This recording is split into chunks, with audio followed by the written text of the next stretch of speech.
What is up, you guys, and welcome to the Chosen League podcast, where Fire Sports content is the name of the game. I'm your host, Devin. Make sure you guys like, comment, subscribe, hit that notification bell so you can be notified every time I upload an episode. Watch this episode all the way to the end because I don't want you guys missing out what I have in store for you today. So, breaking news: Nick Chubb signs a 1-year, $5 million deal with the Houston Texans. Yes, a new chapter, a new journey in his career. Um, it's time for a change of scenery. The writing was on the wall. Cleveland drafted two running backs, and that was the indication for Chubbs that his time in Cleveland was eventually over. When you look at this depth chart for the Texans, now you got two power backs. So number one, who is their starting running back, Joe Mixon. Then you have Nick Chubbs, Damian Pierce, and Woody Marks. So the thing is, how is this going to work? This kind of reminds me of the New Orleans Saints at the time when Drew Brees and Mark Ingram was still playing. The only difference is with the Texans they have two power backs, but at the time with New Orleans they had Alvin Kamara and Mark Ingram. One was a power back, one was a speedster.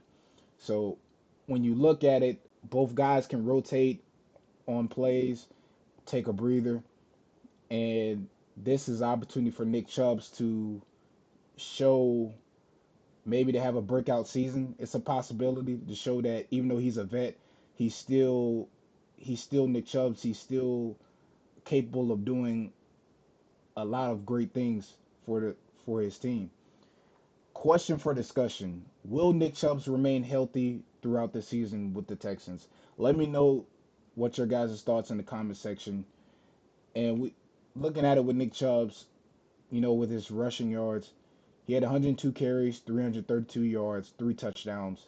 And then receiving, he had five receptions, 31 yards, and one touchdown.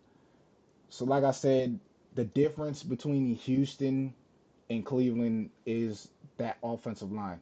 He will be able to fully be capable of making a lot more plays, gaining a lot more yards with the Texans because of the O line that they have, the great O line that they have versus Cleveland. Cleveland's O line is pretty decent, but they really didn't block for him as good as they could. The run block protection is necessary, especially on the run play, whether he's running a stretch, whether he's running a halfback dive, or whether he's running a route where the quarterback tosses it to him, or a cutback.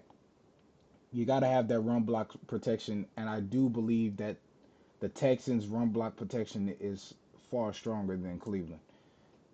So when you look at his injury history, like I said, that's one of the questions: will he remain healthy throughout the season?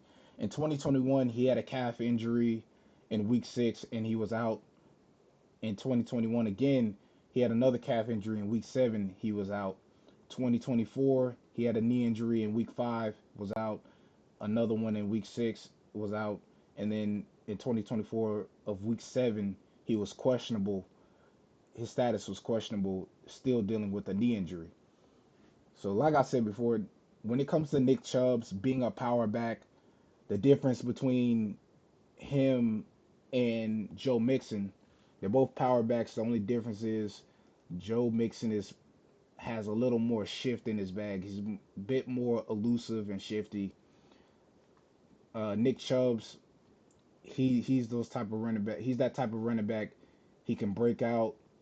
He can absorb the physical contact, stiff arm, get past his man. Get to the end zone. When you need yards, you go to Nick Chubbs. So it is kind of tricky because now you have two power backs, and it's like, how is this gonna work? How does this make sense? Like I said before, the rotation between Joe Mixon and Chubbs, and you can also throw Pierce in there. The rotation with the running backs is going to be a problem for the opposing team in their defense because now you're tiring out the defense with those power backs, and at times it may so tire out the linebackers.